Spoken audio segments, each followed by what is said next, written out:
ইনশাআল্লাহ এই জাতির মুক্তি আসবে। এই জাতির হয়তোবা প্রসব বেদনা বেশি দূরে নয়, হয়তো খুব নিকটে। প্রসব বেদনা খুব কষ্টের জানি।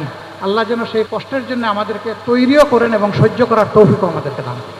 আর এরপরে যেন এই জাতির দুনিয়া আখিরাতের মুক্তিটা আল্লাহ নিশ্চিত করে দেন। আমাদের এই অবস্থার জন্য আমরাই দায়ী। আমরা আল্লাহ তাআলার কাছে নতশিরে নিজের দায় স্বীকার করে আমরা তওবা করছি। আল্লাহ আমাদের তওবা কবুল করুন। এটা মুখের তওবা নয়, এটা আমাদের বুকের তওবা। আমার জন্য বুক করে আপনারা দোয়া করবেন, অসঙ্গত কোনো কাজ যেন আমি না করি।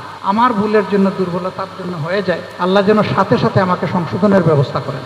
অন্য ভাইয়ের 10টা বড় ভুলে না ক্ষতি হবে, আমার একটা ছোটো ভুলের কারণে এর চেয়ে বড় ক্ষতি হয়ে যেতে পারে।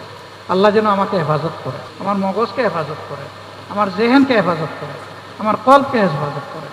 আর বডিটা তো আল্লাহর জন্য দেওয়াই আছে, আল্লাহ যেভাবে পছন্দ করে। আপনাদের জন্য দোয়া করি, আল্লাহ তাআলা এই কাঙ্ক্ষিত বিপ্লবের এক একজন সেনাপতি হওয়ার তৌফিক আপনাদেরকে দান করুন।